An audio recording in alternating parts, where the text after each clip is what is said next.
봄동 배추보다 6배, 양배추보다 70배. 이 숫자가 뭔지 아시나요? 지금부터 말씀드리는 이 채소, 제철을 놓치시면 1년을 통째로 기다리셔야 합니다. 혈관 청소부터 암 예방, 노화 방지까지 어르신들이 꼭 아셔야 할 비밀이 이 안에 있습니다. 그 주인공은 바로 봄동입니다. 봄동이라고 하면 그냥 작은 배추 아닌가 생각하시는 분들이 많으실 텐데요.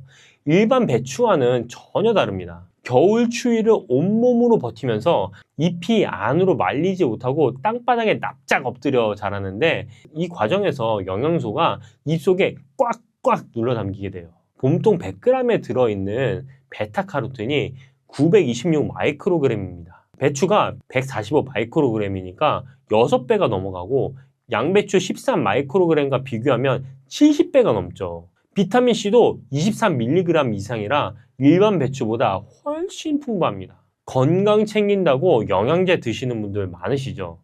물론 도움이 되지만 한 가지 간과하시는 게 있어요. 우리 몸은 합성 영양소보다 음식에서 나오는 자연 영양소를 훨씬 잘 흡수합니다. 나이가 들수록 혈관벽에 콜레스테롤이 쌓여서 좁아지고 딱딱해지는 동맥경화가 진행돼요. 심해지면 심근경색, 뇌졸중까지 이어질 수가 있죠. 혈압약 드시는 분들은 저염식하라는 말씀을 많이 들으셨을 텐데, 나트륨을 적게 먹는 것만큼 몸 안에 쌓인 나트륨을 빨리 배출시키는 것도 중요하거든요. 그래서 이런 문제를 한꺼번에 챙길 수 있는 제철 식품이 필요하고, 지금 이 시기에 딱 맞는 게 바로 봄동입니다. 봄동에 뭐가 들어있길래 이렇게 좋은지 하나씩 짚어드릴게요. 첫 번째는 베타카로틴입니다. 제가 앞서 말씀드렸죠.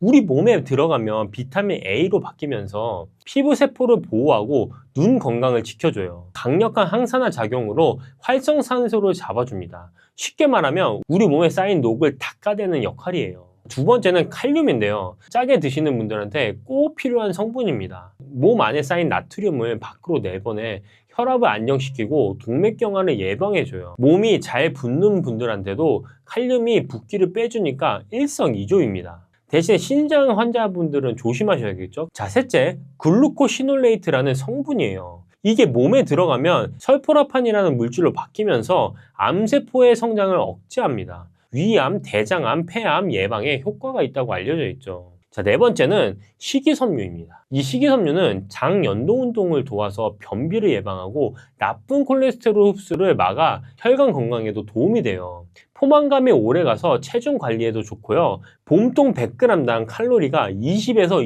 25kcal밖에 안 되니까 같은 양의 쌀밥 150kcal와 비교하면 정말 가벼운 식품이죠. 여기에 비타민C, 철분, 엽산까지 풍부하니까 빈혈 예방과 면역력 강화는 덤입니다. 그래서 봄동을 꾸준히 드시면 뭐가 달라지냐, 이게 제일 궁금하시죠? 먼저 소화가 편해집니다.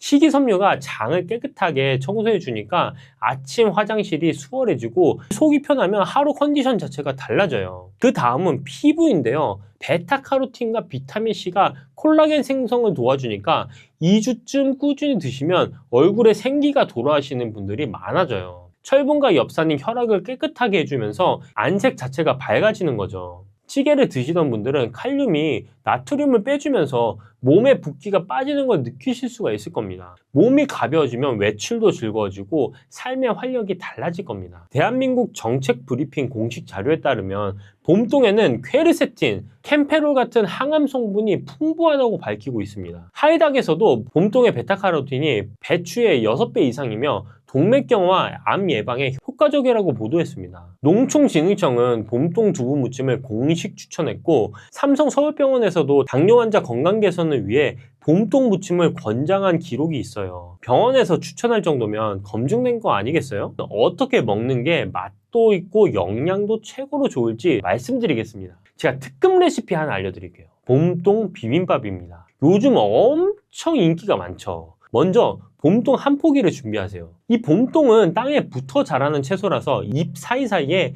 흙이 많이 들어 있습니다. 그래서 세척 과정이 무엇보다 중요한데요.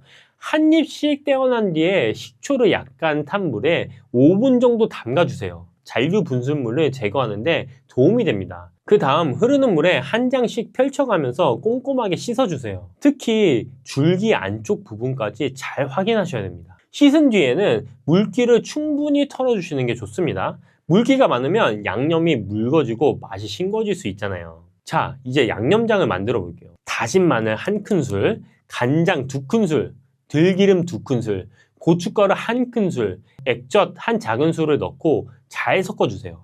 마지막에 깨소금을 약간 넣어서 고소한 향을 더해주면 좋습니다. 들기름이 들어가면 봄동 특유의 풋내를 잡아주고 지용성 비타민 흡수에도 도움이 됩니다. 준비된 봄동에 양념장을 넣고 너무 세게 치대지 말고 살짝 버무려 주세요. 봄동은 잎이 연해서 힘을 많이 주면 숨이 금방 죽습니다. 양념이 고루 묻을 정도로만 가볍게 섞어주면 아삭한 식감이 살아있는 겉절이게 됩니다. 봄동을 깨끗이 씻어서 물기를 빼고 들기름 1큰술과 간장 약간, 깨를 넣어서 가볍게 무쳐보세요. 여기에다 밥 1공기만 넣으면 비빔밥까지 완성이 됩니다. 봄동에는 비타민 K 같은 지용성 비타민이 들어있는데 지방과 함께 먹을 때 흡수율이 올라갑니다.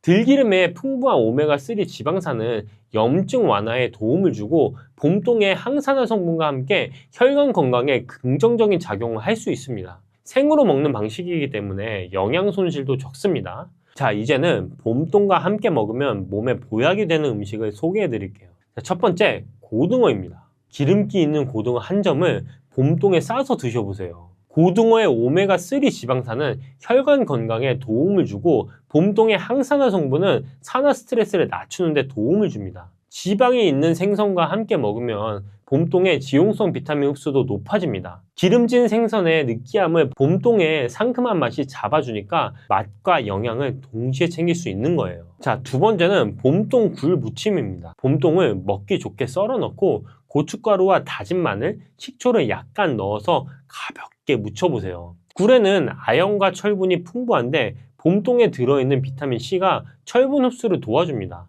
특히 면역력이 떨어지기 쉬운 계절에는 아연이 중요한데 봄동의 항산화 성분과 굴의 미네랄이 만나서 면역 시너지를 만들어줍니다. 겨울철 제철 궁합으로는 손색이 없는 조합입니다. 자, 셋째, 봄동 두부 무침입니다. 부드러운 두부를 살짝 데쳐서 물기를 빼고 봄동을 잘게 썰어서 함께 무쳐보세요.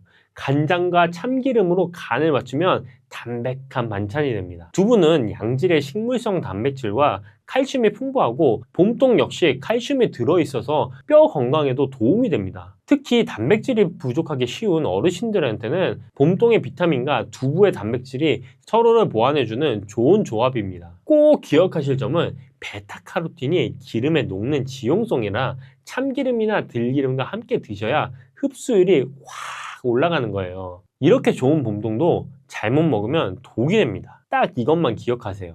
첫 번째는 갑상선 질환이 있으신 분들은 봄동에 들어있는 고이트로겐 성분이 호르몬 생성을 방해할 수 있는데요. 이건 열에 약한 성분이라 끓는 물에 3분에서 5분만 데치시면 대부분 빠져나갑니다. 생으로 드시지 마시고 꼭 익혀 드시면 좋은 영양소만 취할 수 있습니다. 자, 두 번째는 칼슘이 많은 음식과 조합은 조금 주의하셔야 됩니다. 예를 들면 멸치볶음이나 치즈, 우유 같은 칼슘이 풍부한 음식과 봄동을 함께 드시는 경우가 있죠. 문제는 봄동이 흑자화가 채소이기 때문에 소량의 옥살산을 포함하고 있다는 점입니다. 이 옥살산은 칼슘과 결합하면 몸에 잘 흡수되지 않는 형태로 바뀔 수가 있어요. 특히 뼈 건강을 위해 칼슘을 보충하려는 목적이라면 생봄동과 칼슘 식품을 대량으로 함께 드시는 건 효율이 떨어질 수 있습니다. 그래서 멸치나 우유, 치즈와 함께 드실 때는 봄동을 살짝 데쳐서 옥살산은 줄인 뒤에 드시는 게 좋습니다. 봄동의 제철은 2월에서 3월인데요. 전남 진도 봄동이 전국적으로 유행합니다. 이 시기를 놓치시면 1년을 기다리셔야 돼요. 오늘 장 보실 때 봄동 한 포기를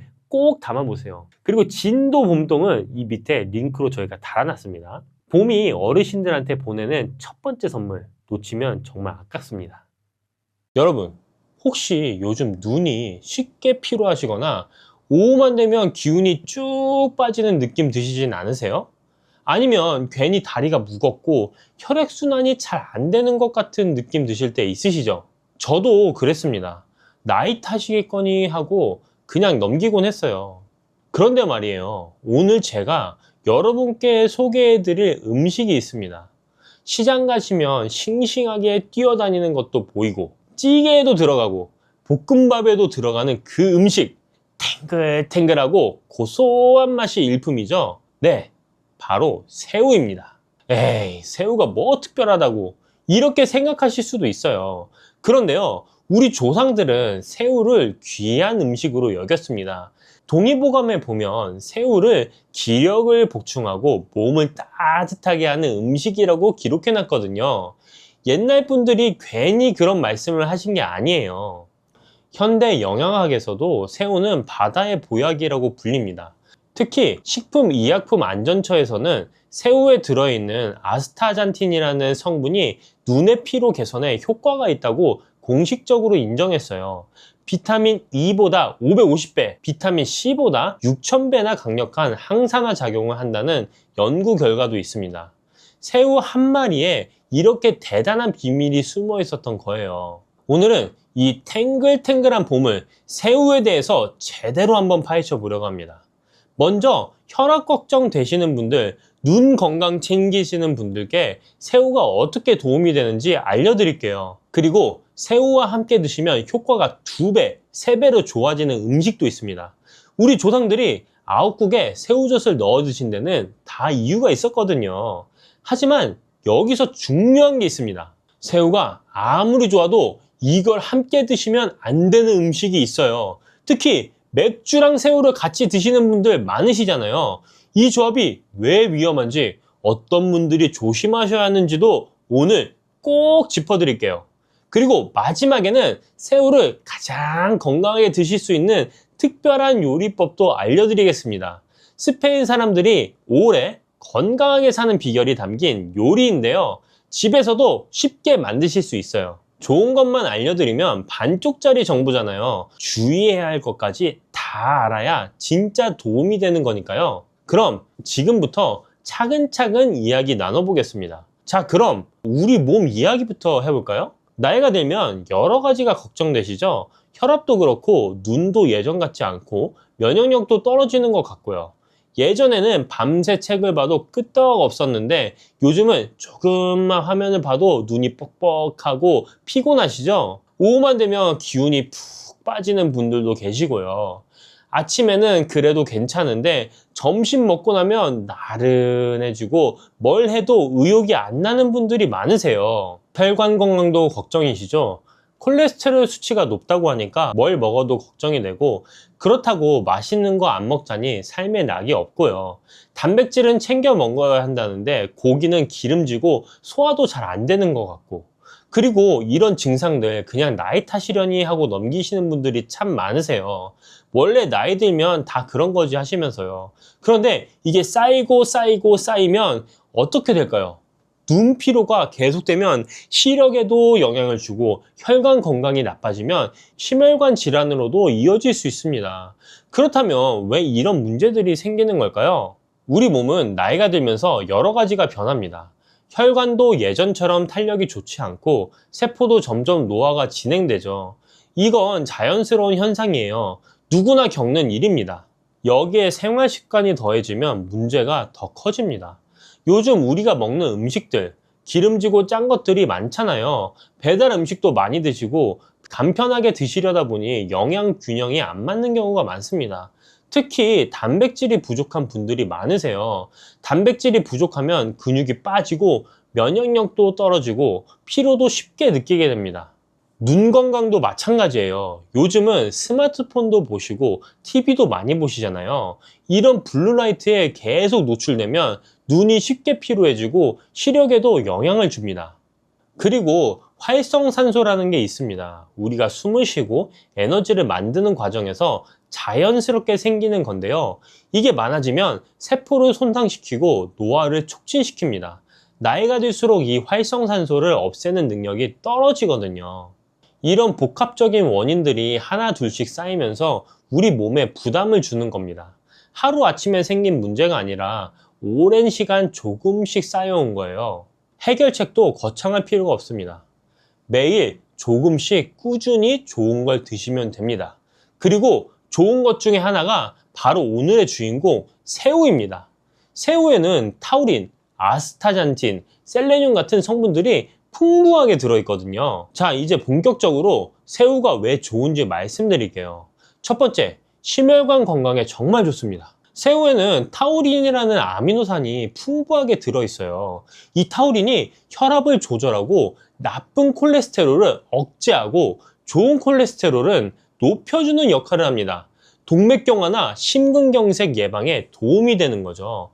고혈압 있으신 분들께 특히 좋은 성분입니다. 두 번째, 눈 건강과 노화 방지에 탁월합니다. 새우를 삶으면 빨갛게 변하잖아요. 이 붉은색의 비밀이 바로 아스타잔틴입니다. 아까 말씀드렸듯이 비타민 E보다 550배, 비타민 C보다 6000배나 강력한 항산화 작용을 해요. 활성산소를 없애서 세포 노화를 늦추고 피부 건강도 지켜줍니다. 특히 주목할 점은 아스타잔틴이 뇌와 눈의 장벽을 통과할 수 있는 몇 안 되는 항산화 물질이라는 거예요. 식품의약품안전처에서도 아스타잔틴 6mg을 4주간 섭취하면 눈의 피로 개선에 효과가 있다고 인정했습니다. 화면 많이 보시는 분들, 눈피로 느끼시는 분들께 정말 좋은 성분이죠. 세 번째, 면역력 강화에도 도움이 됩니다. 새우에는 셀레늄이라는 성분이 풍부해요. 이 셀레늄이 강력한 항산화 작용으로 면역력을 강화하고 갑상선 기능도 정상적으로 유지해줍니다. 면역력이 떨어지기 쉬운 어르신들께 특히 좋은 성분이에요. 네 번째, 다이어트에도 좋습니다. 새우 100g에는 약 106kcal 밖에 안 들어있어요.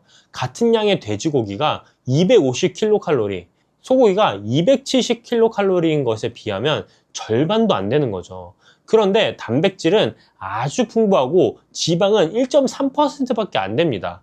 체중 관리 필요하신 분들께 딱이에요. 다섯 번째, 뇌 건강에도 도움이 됩니다.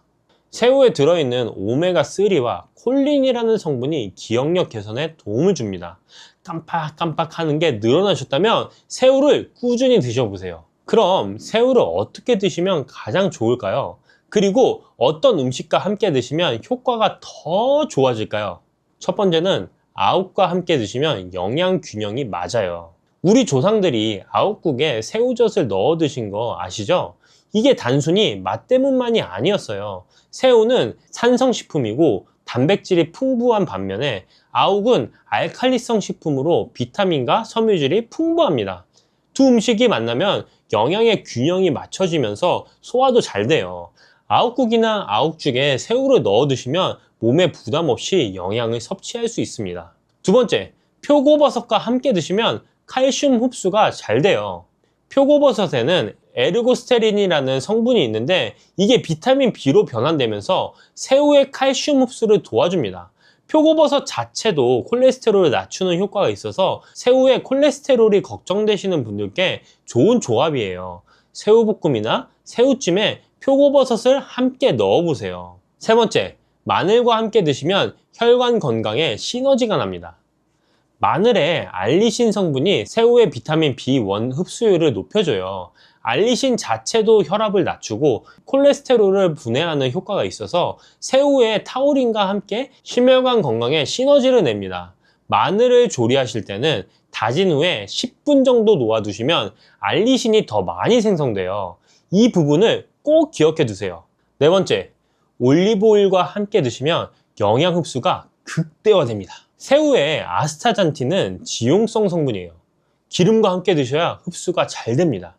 올리브 오일은 불포화 지방산이 풍부해서 콜레스테롤을 낮춰주고 폴리페놀이라는 항산화 성분도 들어있어요. 새우를 올리브 오일에 조리하면 아스타잔틴 흡수가 극대화되고 올리브 오일의 건강 효과까지 더해집니다. 다섯 번째, 완두콩과 함께 드시면 콜레스테롤 걱정을 덜 할 수 있어요. 완두콩의 식이섬유와 식물성 단백질이 콜레스테롤 흡수를 억제해줍니다. 새우볶음밥에 완두콩을 넣거나 새우 샐러드에 완두콩을 곁들이면 맛도 좋고 건강에도 좋습니다. 자, 여기까지 새우의 좋은 점을 말씀드렸는데요. 이제 중요한 주의사항을 말씀드려야겠습니다. 이 부분을 꼭 기억해 두셔야 돼요. 첫 번째, 갑각류 알레르기는 정말 조심하셔야 합니다. 이게 가장 중요한 부분이에요. 갑각류 알레르기는 아나필락시스의 가장 큰 원인입니다. 아나필락시스는 급격한 알레르기 반응으로 심하면 생명을 위협할 수 있어요. 특히 주의할 점은 성인이 되어서 갑자기 알레르기가 생기는 경우가 많다는 겁니다. 어렸을 때 새우를 잘 드셨더라도 나이가 들어 처음으로 알레르기 반응이 나타날 수도 있어요. 두드러기, 가려움, 얼굴이나 목 붓기, 호흡곤란 같은 증상이 30분 내에 나타나면 즉시 119에 전화하셔야 합니다. 두 번째, 맥주와 새우는 절대 함께 드시면 안 됩니다. 많은 분들이 맥주 안주로 새우를 즐기시는데 통풍 위험이 있는 분들에게는 최악의 조합이에요. 특히 새우 머리에는 퓨린이라는 물질이 많이 들어 있습니다. 이 퓨린이 체내에서 요산으로 변하는데 요산이 많아지면 관절에 쌓여서 극심한 통증을 일으키는 통풍이 생깁니다. 맥주의 알코올은 요산 배출을 방해하고 맥주 자체에도 퓨린이 들어있어요. 새우의 퓨린과 맥주의 퓨린, 그리고 요산 배출 방해까지 3중으로 통풍 위험을 높이는 거예요. 실제로 중국 칭다오 지역에서 통풍 환자가 가장 많은데 이 지역은 해산물과 맥주를 함께 즐기는 문화가 있다고 합니다.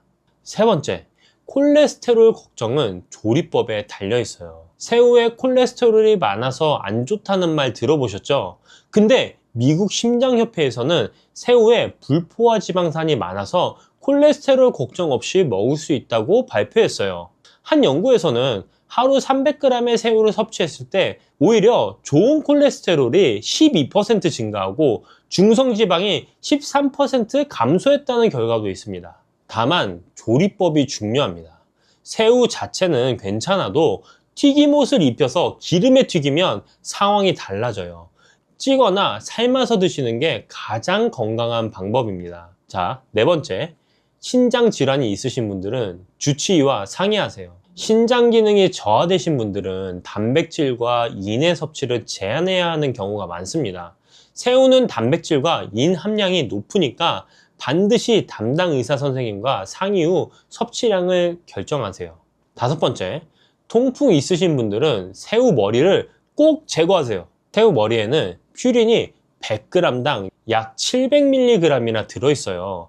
해산물 중 가장 높은 수준입니다. 통풍 환자분은 새우 머리와 내장을 반드시 제거하고 소량만 드시고 맥주와는 절대 함께 드시지 마세요.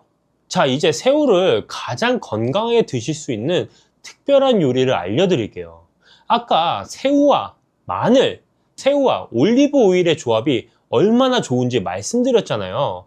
이 세 가지를 한 번에 즐길 수 있는 요리가 있습니다. 바로 스페인의 전통 요리, 감바스 알 아히요예요. 감바스는 스페인어로 새우를, 아히요는 마늘을 뜻합니다.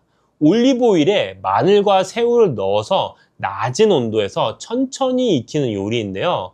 이게 왜 건강에 좋은지 말씀드릴게요. 지중해 식단이라고 들어보셨죠? 유네스코 세계 무형문화유산에도 등재되어 있고 미국에서 수년간 최고의 건강 식단 1위를 차지한 식단이에요. 2018년 미국 의학협회지에 실린 연구에서는 26,000명을 12년간 추적한 결과 지중해식 식단을 따른 사람들이 심장병 위험이 최대 28% 감소했다고 합니다. 감바스는 바로 이 지중해식 식단의 핵심 요소들이 모두 담긴 요리예요.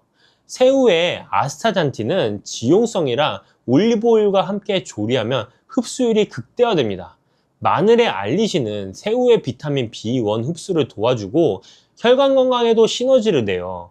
그리고 낮은 온도에서 천천히 익히니까 마늘의 알리신과 올리브오일의 좋은 성분들이 최대한 보존됩니다. 고온에서 튀기는 것보다 훨씬 건강한 조리법인 거죠. 집에서 만드시는 방법 간단히 알려드릴게요. 새우 15마리에서 20마리 정도 준비하시고 마늘 10쪽 정도를 편으로 써세요. 이때 중요한 게 있어요. 마늘을 썬 다음에 10분 정도 그대로 두세요. 이 시간 동안 알리신이 생성됩니다. 바로 가열하면 알리신이 안 만들어지니까 이 과정을 꼭 지켜주세요. 작은 팬이나 뚝배기에 올리브오일 150ml 정도 붓고 약한 불에서 마늘을 넣어 향을 내세요. 마늘이 노릇해지면 새우를 넣고 색이 변할 때까지 익히시면 됩니다. 과하게 익히면 질겨지니까 적당히 익으면 불을 끄세요. 소금과 후추로 간하시고 파슬리 뿌려서 드시면 됩니다. 고혈압이 있으신 분들은 소금 대신 레몬즙이나 허브로 간하시면 돼요. 마늘과 올리브 오일 풍미가 충분해서 소금이 적어도 맛있습니다. 통풍 있으신 분들은 새우 머리를 완전히 제거하고 드세요. 그런데 이런 조리법이 번거로우시거나 하기에 좀 어려우신 분들이 있습니다. 그분들을 위해서 제가 제품 하나를 추천해 드리겠습니다. 이 감바스 조리 방법이 좀 어렵고 재료 손질하기가 좀 쉽지 않을 수 있어요. 설명란 더보기를 클릭하시면 확인이 가능하신데요. 재료 손질하시기 좀 까다로우시거나 좀 번거로우신 분들은 이 밀키트를 사용해서 드셔보시는 것도 좋을 것 같습니다. 새우는 정말 바다가 선물한 보약입니다.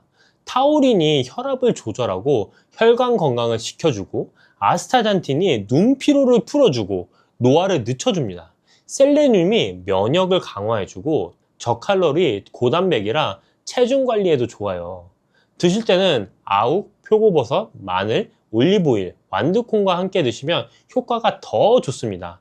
특히 올리브오일과 마늘을 함께 조리하는 감바스 알하이오는 새우의 영양을 가장 효과적으로 섭취할 수 있는 건강 요리예요.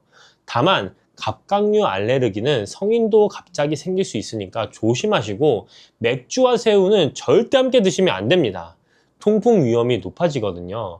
새우 자체의 콜레스테롤은 크게 걱정 안 하셔도 되지만 튀기지 말고 찌거나 삶거나 올리브오일에 저온으로 조리해서 드세요. 우리 어르신들 건강 챙기시느라 이것저것 신경 쓰실 게 많으시죠. 근데 너무 어렵게 생각하지 마세요. 오늘 저녁에 새우 한 줌 사다가 마늘이랑 올리브오일에 볶아보세요. 간단한데 맛있고 건강에도 좋습니다. 조리하시기 어려우신 분들은 영상 설명란에 있는 감바스 밀키트도 사용해 보시면 좋을 것 같습니다. 지중해 사람들이 오래 건강하게 사는 비결이 바로 이런 음식에 있어요. 사랑하는 가족과 함께 감바스 한 접시 드시면서 건강한 저녁 시간 보내시길 바랍니다. 요즘 깜빡깜빡 하는 일이 부쩍 늘지 않으셨나요? 분명 뭘 하려고 방에 들어왔는데 막상 들어오니까 뭘 하려고 했는지 기억이 안 나는 거예요. 아, 뭐였더라? 한참을 서 있다가 다시 나오고, 이런 경험들 한두 번이 아니시죠? 그런데요, 이런 분들에게 아주 반가운 소식이 있습니다. 올해 초 미국에서 발표된 연구 결과가 있는데요. 어떤 과일을 꾸준히 드시는 분들의 기억력 테스트했는데 성적이 올라갔다는 겁니다. 그것도 50대, 60대 분들이요. 그 과일이 뭐냐고요? 바로 딸기입니다. 네, 우리가 흔히 먹는 그 딸기요. 빨갛고 새콤달콤한 그 딸기가 사실은 머리를 맑게 해주는 아주 특별한 과일이었던 겁니다. 혹시 딸기 하면 그냥 맛있는 과일, 아이들이 좋아하는 과일 정도로만 생각하셨나요? 오늘 이야기를 들으시고 나면 딸기를 다시 보시게 될 겁니다. 오늘은 딸기 이야기를 좀 깊이 해보려고 합니다. 딸기가 우리 몸에 어떻게 좋은지, 특히 나이 드신 분들께 왜 더 좋은지, 그 과학적인 이유부터 차근차근 알려드릴게요. 그리고요, 딸기와 함께 드시면 정말 궁합이 잘 맞는 음식이 있습니다. 이걸 같이 드시면 뼈 건강까지 챙길 수 있어요. 골다공증 걱정되시는 분들, 이 조합 꼭 기억해 주세요. 반대로 딸기랑 절대 같이 드시면 안 되는 것도 있습니다. 많은 분들이 습관처럼 하시는 건데 이게 딸기의 좋은 성분을 오히려 방해한다고 해요. 이것도 꼭 짚어드릴게요. 그리고 딸기 드실 때 꼭 조심하셔야 할 분들이 계세요. 특히 혈압약 드시는 분, 신장이 안 좋으신 분, 당뇨 있으신 분, 이분들은 딸기를 어떻게 드셔야 하는지, 얼마나 드셔야 하는지 정확히 알고 계셔야 합니다. 마지막으로 딸기 제대로 씻는 법도 알려드릴게요. 딸기가 농약 잔류량이 높은 과일 1위라는 거 아셨나요? 그래서 씻는 순서가 정말 중요합니다. 순서 하나만 바꿔도 농약 제거 효과가 확 달라진다고 하니까 이 부분도 꼭 챙겨가세요. 자, 그럼 본격적인 이야기를 시작하기 전에 먼저 이런 상황을 한번 떠올려 보세요. 요즘 들어 이름이 잘 안 떠오르시는 분들 계시나요? 분명히 아는 사람인데 이름이 혀끝에서 맴돌아요. 그 사람 있잖아. 그 뭐더라? 이러다가 한참 뒤에야 아, 맞다 하고 떠오르고, 또 어떤 분들이 어제 뭘 먹었는지도 가물가물하다고 하세요. 점심에 뭐 먹었지? 아, 기억 안 나. 이런 일들이 자주 생기면 은근히 불안해지죠. 나이가 들면 누구나 겪는 일이라고 하지만 사실 이게 계속되면 일상생활이 불편해집니다. 약 먹을 시간을 깜빡하기도 하고요. 약속을 잊어버리기도 하고 가스불 끄는 걸 깜빡해서 식은땀 난 적도 있으시죠? 그리고 이런 증상이 계속되면 자신감도 떨어져요. 괜히 위축되고 사람 만나는 것도 꺼려지고 혹시 나도 치매 아닌가 하는 걱정까지 드시는 분도 계시더라고요. 여기에 혈압까지 높으신 분들은 걱정이 배가 됩니다. 고혈압이 오래되면 뇌혈관에도 영향을 준다고 하니까요. 머리가 자주 띵하고 어지럽기도 하고 이런 증상들 그냥 나이 탓이겠거니 하고 넘기기 쉽습니다. 하지만 가만히 두면 점점 더 심해질 수 있어요. 그래서 미리미리 관리하는 게 중요합니다. 그렇다면 왜 나이가 들면 이런 증상이 생기는 걸까요? 우리 뇌는 나이가 들면서 조금씩 변화합니다. 뇌세포 사이의 연결이 느슨해지고 정보를 전달하는 속도도 느려져요. 이건 자연스러운 노화 현상입니다.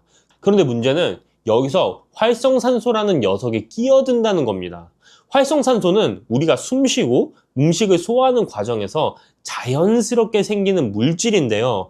젊을 때는 몸에서 이걸 잘 처리합니다. 그런데 나이가 들면 이 활성산소를 처리하는 능력이 떨어져요.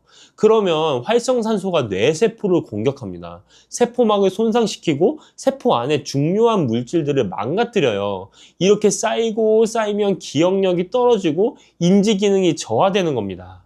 혈관도 마찬가지예요. 활성산소가 혈관벽을 손상시키면 혈관이 딱딱해지고 혈압이 올라갑니다. 뇌로 가는 혈류도 원활하지 않게 되고요. 여기에 식습관까지 안 좋으면 문제가 더 커집니다. 채소나 과일을 잘 안 드시고 기름진 음식을 많이 드시면 몸속 염증이 늘어나요. 이 염증도 뇌 건강에 안 좋습니다. 결국 노화 자체를 막을 수는 없지만 활성산소를 잡아주고 염증을 줄여주는 음식을 잘 챙겨 드시면 뇌 건강을 지키는 데 도움이 됩니다. 이 역할을 아주 잘 해주는 과일이 있어요.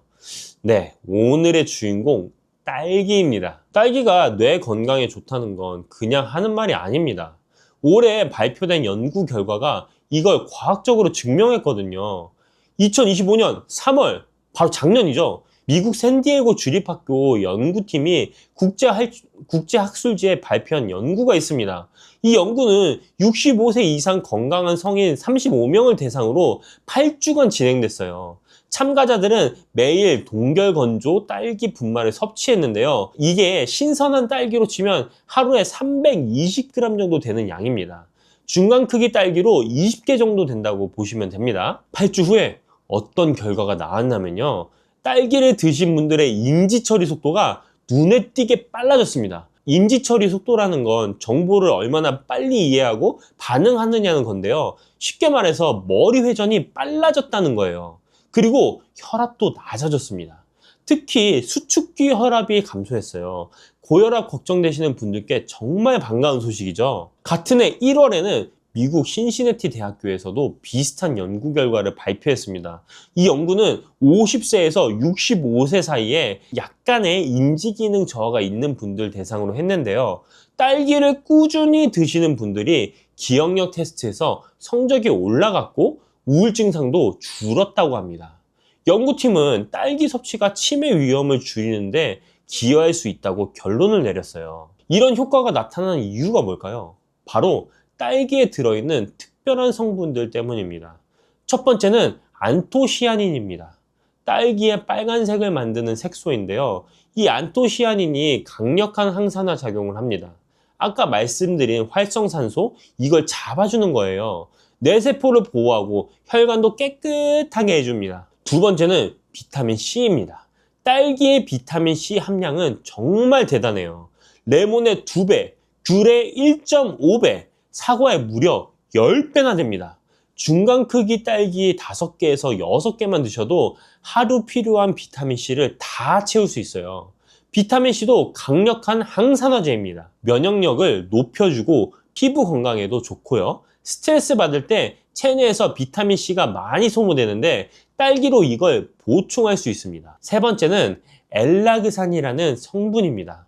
이건 암세포의 성장을 억제하는 효과가 있다고 알려져 있어요. 물론 딸기만 먹어서 암을 예방할 수는 없지만 건강한 식단의 일부로 딸기를 드시면 도움이 됩니다. 그리고 딸기에는 팩틴이라는 식이섬유도 풍부합니다. 팩틴은 장에서 수분을 흡수해서 변을 부드럽게 만들어줘요.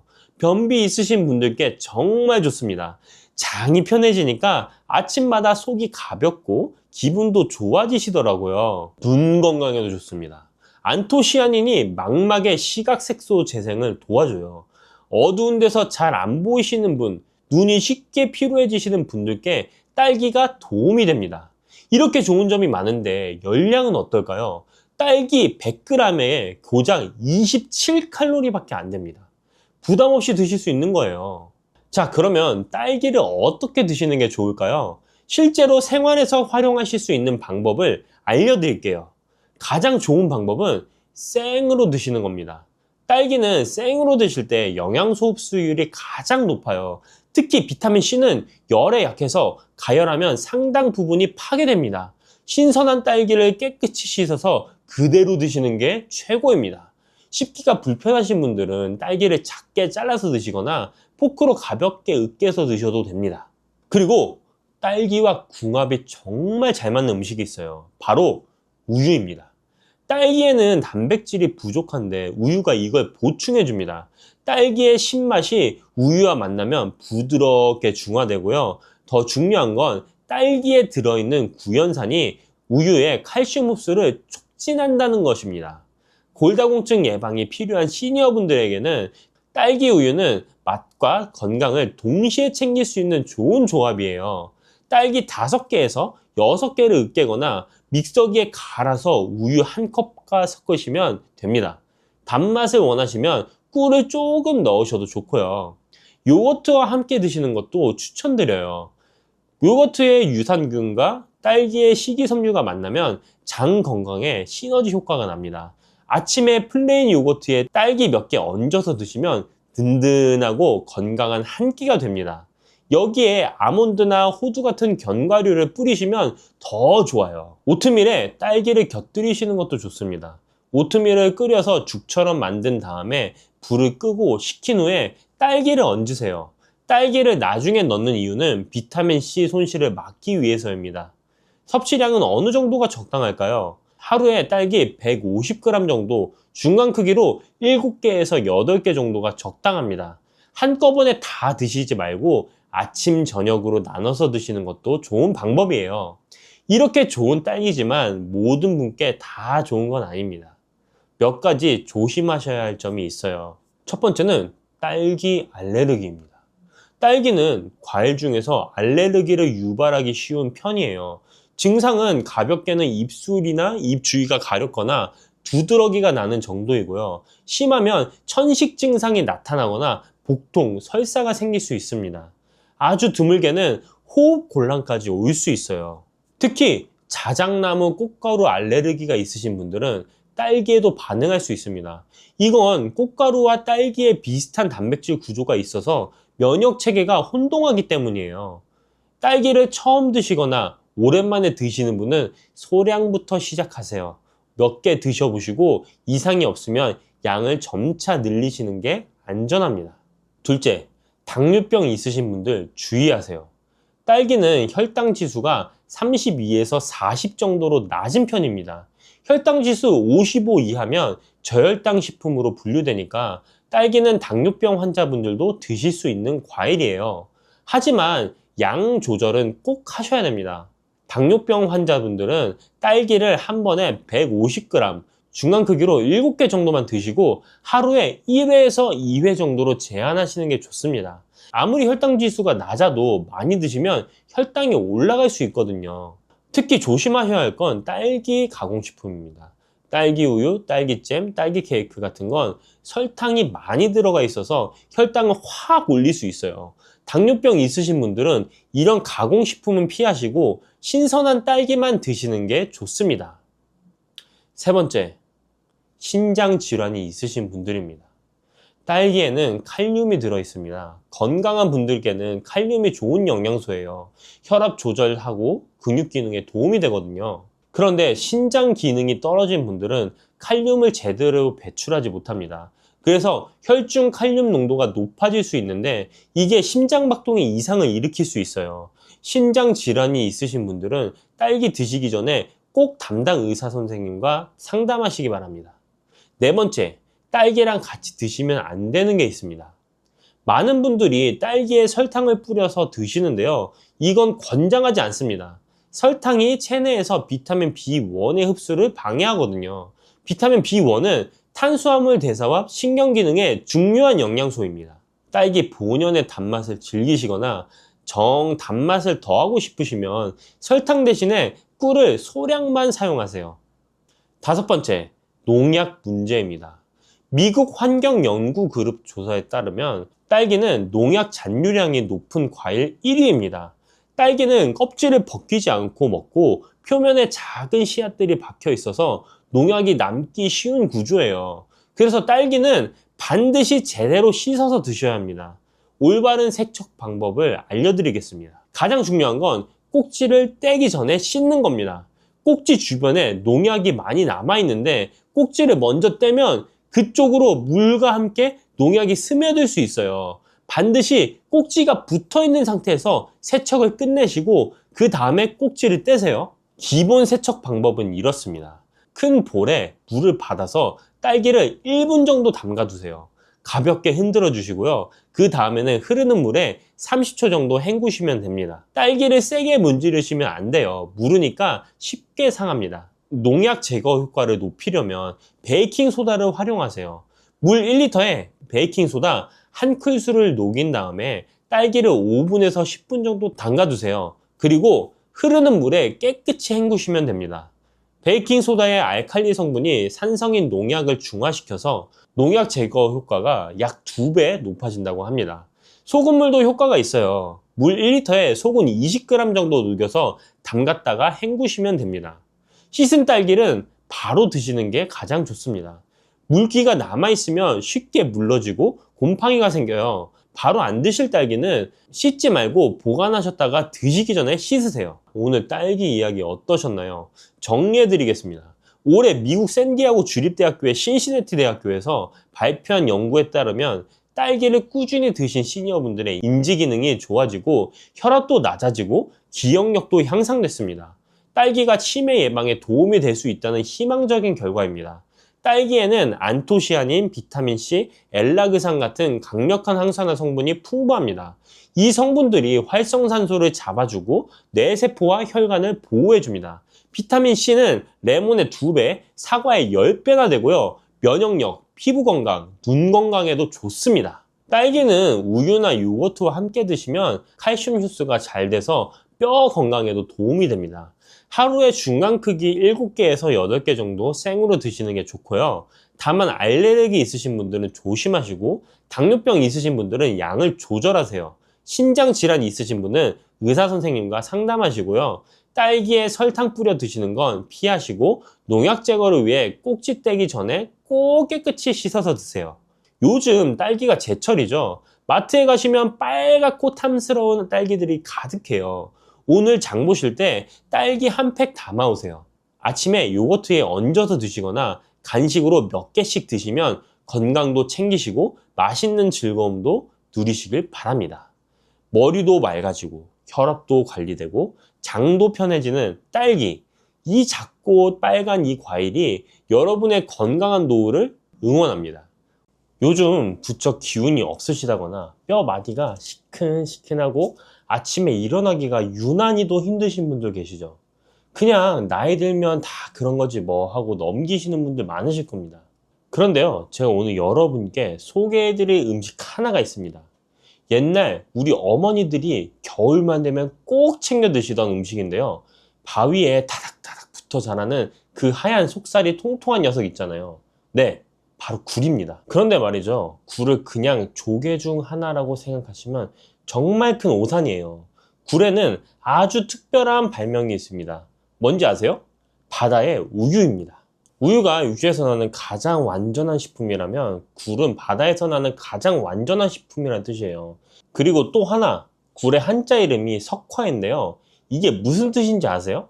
돌석, 꽃화, 돌에 핀 꽃이라는 뜻입니다.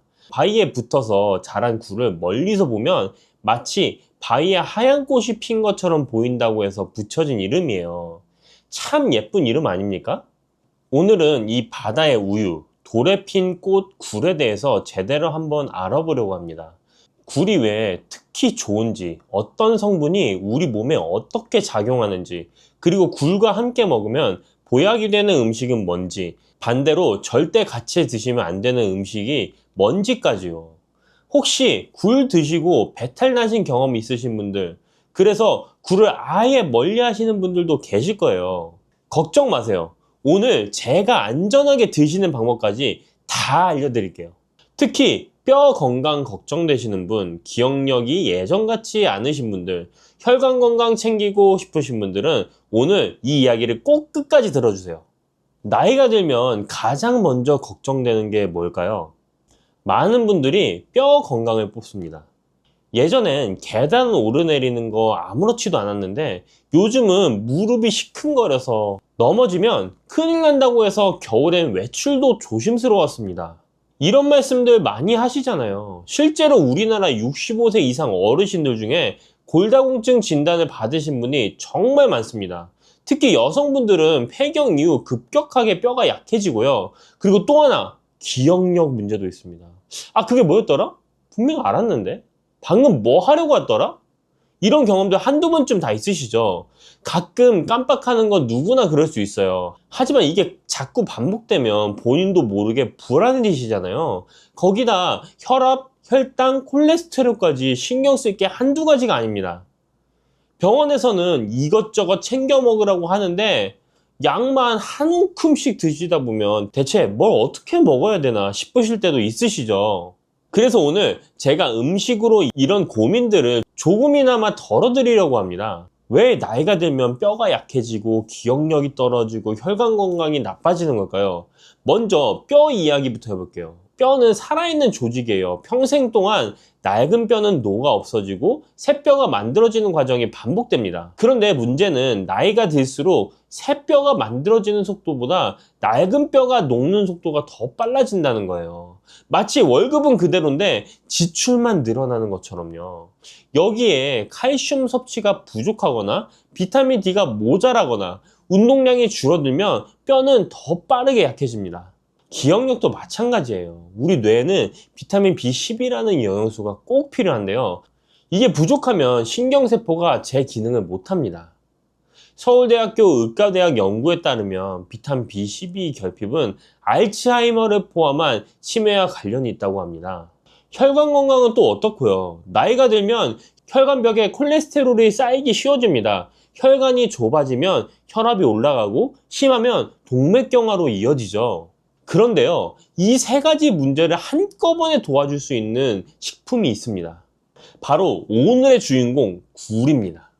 자, 이제 굴이 왜 그렇게 좋은지 본격적으로 알아볼게요. 첫 번째는 뼈 건강인데요. 국립수산과학원 자료에 따르면 굴 100g에는 칼슘이 무려 428mg이나 들어있습니다. 같은 양의 우유에는 113mg이 들어있거든요. 계산해보면 굴의 칼슘 함량이 우유의 3.78배나 됩니다. 그런데 칼슘만 많다고 뼈가 튼튼해지는 게 아니에요. 칼슘이 뼈에 제대로 붙으려면 비타민 D와 아연, 구리, 망간 같은 미네랄이 함께 필요합니다. 굴에는 이 모든 영양소가 다 들어있어요. 특히 아연은 굴 한 개에 성인 하루 필요량의 15배가 들어있을 정도입니다. 아연은 뼈를 만드는 세포의 활동을 돕는 아주 중요한 미네랄이에요. 그래서 고려대학교 안암병원 연구팀에서는 굴에 있는 칼슘, 인, 아연, 철, 구리, 셀레늄이 서로 보완작용을 하면서 골밀도를 높여준다고 설명합니다. 두 번째, 뇌 건강과 치매 예방입니다. 아까 비타민 B12 이야기했죠? 굴에는 비타민 B12가 아주 풍부하게 들어있습니다. 그뿐만이 아니에요. 국립암센터 연구 자료를 보면 굴에 들어있는 타우린과 DHA, 비타민 등이 치매를 일으키는 뇌 단백질인 베타 아밀로이드 성분을 억제해서 치매 예방에 도움이 된다고 합니다. 참치가 DHA가 많기로 유명하잖아요. 그런데 굴에는 참치보다 2배 이상 높은 DHA가 들어있습니다. 세 번째는 심혈관 건강인데요. 굴 100g에는 타우린이 무려 1130mg이나 들어있어요. 타우린이 뭐냐고요? 혹시 피로회복제 광고에서 타우린 몇천 mg 함유라는 말 들어보신 적 있으시죠? 타우린은 콜레스테롤 생성을 억제하고 혈압을 낮추는 효과가 있습니다. 거기다 굴에 들어있는 EPA는 혈액 중에 중성지방과 콜레스테롤을 낮춰서 동맥경화, 고혈압, 뇌출혈 예방에 도움을 줍니다. 네 번째는 당뇨 개선인데요.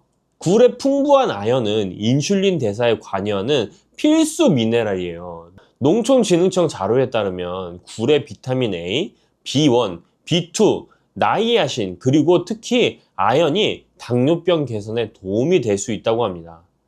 다섯 번째, 빈혈 개선과 기력 회복입니다. 굴에는 철분이 풍부해서 적혈구 생성을 돕고 혈액순환을 촉진시킵니다. 옛날부터 굴은 빈혈이 있거나 큰 병을 앓고 난 후 기력을 회복하는 보양식으로 여겨져 왔어요. 동의보감에서도 굴은 바다의 어물 중에서 가장 귀한 것이며 몸을 건강하게 하고 살결을 곱게 하며 안색을 좋게 해 바다에서 나는 음식 중에 가장 좋다고 기록되어 있습니다. 옛말에 배 타는 어부에 따른 얼굴이 까맣고 굴 따는 어부에 따른 얼굴이 하얗다라는 말도 있었다니까요. 그만큼 굴의 효능이 예로부터 인정받아 왔다는 거죠. 자, 그러면 이 좋은 굴은 어떻게 드시면 좋을까요? 여기서 아주 중요한 이야기를 해드려야겠습니다. 굴과 함께 드시면 보약이 되는 음식들이 있어요. 첫 번째는 레몬입니다. 굴 드실 때 레몬즙을 뿌려서 드시는 거 그냥 멋으로 하는 게 아니에요. 한국식품영양학회 자료를 보면 레몬의 구연산이 굴의 철분 흡수를 촉진하고 타우린 손실을 막아준다고 합니다. 거기다 레몬의 산성 성분이 세균 번식을 막아서 식중독 예방에도 도움이 되고요. 굴 특유의 비린내도 레몬의 산이 중화시켜줘서 훨씬 깔끔하게 드실 수 있습니다. 굴과 레몬, 이건 정말 찰떡궁합이에요. 두 번째는 우유입니다. 이게 좀 의외죠. 우유는 필수 아미노산은 다 가지고 있는데 아연이 부족해요. 반대로 굴은 아연이 우유의 100배 이상 들어있거든요. 그래서 굴과 우유를 함께 드시면 서로 부족한 영양소를 채워줄 수 있습니다. 굴 크림 스프 같은 요리가 괜히 있는 게 아니에요. 세 번째, 부추입니다. 부추는 따뜻한 성질이 있고 굴은 차가운 성질이 있어요. 이 둘을 함께 드시면 성질이 중화되면서 소화가 더 잘 됩니다. 부추에 들어있는 비타민과 철분이 굴과 만나면 신진대사도 활발해지고요. 굴부추전, 굴부추무침 다 이유가 있는 조합입니다. 네 번째는 생강입니다. 아까 말씀드렸듯이 굴은 성질이 차가워요. 그래서 속이 냉하신 분들이 굴을 드시면 가끔 배가 불편하실 수 있는데요. 이때 따뜻한 성질의 생강을 곁들이면 굴의 찬 기운을 중화시켜줍니다. 특히 생강 식초에 굴을 찍어서 드시면 소화도 잘 되고 맛도 개운해요. 자, 그럼 조리법도 알려드릴게요. 가장 추천하는 건 굴국이에요. 다시마 육수에 무를 넣고 끓이다가 무가 익으면 두부와 굴을 넣고 2분만 더 끓이시면 됩니다. 여기서 포인트는 굴은 오래 끓이면 질겨지고 맛이 없어져요. 그래서 새우젓으로 간을 하시고 대파 송송 썰어 넣으시면 속이 든든하고 소화도 잘 되는 보양식이 완성됩니다. 굴밥도 좋아요. 자, 밥이 거의 다 됐을 때 굴을 올려서 뚜껑 덮고 뜸만 들이시면 돼요. 굴향이 밥에 배어서 정말 별미입니다. 양념간장에 쓱쓱 비벼 드시면 한 그릇 뚝딱이에요. 치아가 불편하신 분들은 굴죽을 드셔보세요.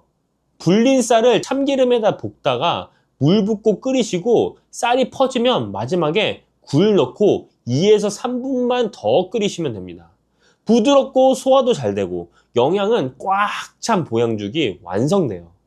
섭취량은 일주일에 2번에서 3번, 한 번에 100g 정도가 적당합니다. 자, 여기까지 굴의 좋은 점을 말씀드렸는데요. 이렇게 좋은 굴도 주의하셔야 할 점이 있습니다. 이 부분은 정말 중요하니까 잘 들어주세요. 첫 번째, 생굴 섭취는 조심하셔야 됩니다. 굴은 역시 생으로 먹어야 제맛이지 라고 생각하시는 분들 많으시죠? 그런데요, 특히 어르신들은 생굴보다는 익혀서 드시는 게 훨씬 안전합니다. 왜냐하면 겨울철에는 노로바이러스라는 게 있거든요.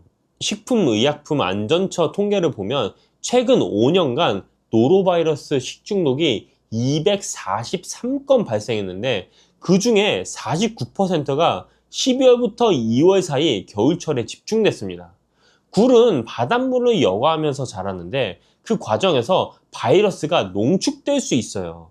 하지만 걱정하지 마세요. 노로바이러스는 85도에서 1분 이상 가열하면 완전히 사멸합니다. 그러니까 굴국, 굴밥, 굴전처럼 익혀서 드시면 전혀 문제가 없어요. 오히려 익힌 굴이 소화도 더 잘 되고 따뜻하게 드시니까 속도 편안합니다. 그래도 나는 생굴 특유의 그 짭짤하고 시원한 맛을 포기할 수 없어! 하시는 분들 계시죠? 네, 저도 충분히 이해합니다. 생굴의 그 싱싱한 맛은 정말 익힌 굴과는 또 다른 별미이니까요. 그런 분들을 위해 조금이라도 더 안전하게 생굴을 드시는 방법을 알려드리겠습니다. 포장 표시를 꼭 확인하세요. 이게 정말 중요합니다. 굴 제품 포장에 가열 조리용, 익혀 먹는 등의 표시가 있는 제품은 반드시 익혀서 드셔야 합니다. 노로바이러스가 확인된 해역의 생산물은 가열 조리용, 익혀 먹는 등의 표시를 붙여서 유통하도록 되어 있기 때문입니다. 그러니까 마트나 시장에서 굴을 사실 때 포장을 잘 살펴보시고 생식용인지 가열 조리용인지 꼭 확인하세요. 또한 물을 갈면 식중독균을 억제하는 알릴 이소티오시아네이트라는 성분이 나옵니다. 굴을 무즙에 잠시 담갔다가 찬물에 살살 흔들어 씻으면 불순물 제거에 도움이 됩니다. 물론 이 방법들이 노로바이러스를 완전히 없애주는 건 아니에요. 하지만 아무 조치 없이 드시는 것보다는 훨씬 낫습니다. 두 번째, 여름철에는 더욱 주의하셔야 합니다. 서양에서는 알이 없는 달에는 굴을 먹지 말라라는 말이 있어요. 5월, 6월, 7월, 8월에는 영어 이름에 알자가 없잖아요. 이 시기에는 비브리오균이 번식하기 쉬워서 굴 섭취를 피했던 거예요. 우리나라에서도 보리가 피면 굴을 먹지 말라는 옛말이 있습니다. 특히 간 질환이 있으신 분들은 여름철 생굴 섭취를 절대 삼가셔야 돼요. 서울대학교 자료에 따르면 비브리오 폐혈증 사망률이 40에서 50%에 달할 정도로 위험합니다. 세 번째, 같이 드시면 안 되는 음식이 있습니다. 감하고 굴은 최악의 궁합이에요. 감의 떫은 맛을 내는 탄닌 성분이 굴의 철분과 결합해서 몸 밖으로 빠져나가게 만들거든요. 굴 드시고 후식으로 감 드시는 건 피해주세요. 커피도 마찬가지예요. 커피에도 탄닌이 있어서 굴의 아연 흡수를 방해합니다. 굴 드신 후에는 커피보다 따뜻한 보리차나 생강차가 더 좋습니다. 네 번째, 과식은 금물입니다. 굴은 성질이 차가워서 한꺼번에 많이 드시면 속이 불편하실 수 있어요. 한 번에 너무 많이 드시기보다는 적당량을 여러 번 나눠서 드시는 게 좋습니다. 다섯 번째, 신선한 굴을 고르는 법입니다. 껍질 벗긴 굴을 사실 때는 우윳빛이 돌면서 검은색 테두리가 선명하고 알이 굵고 통통하면서 탄력 있는 것을 고르세요. 손질하실 때는 3% 소금물에 10분 담갔다가 씻으시거나 무즙을 풀어 5분 정도 두시면 이물질이 깨끗하게 제거됩니다. 자, 오늘 굴에 대해서 정말 많은 이야기를 나눴습니다. 정리해 드릴게요. 굴은 바다의 우유라는 별명에 걸맞게 정말 영양이 풍부한 식품입니다.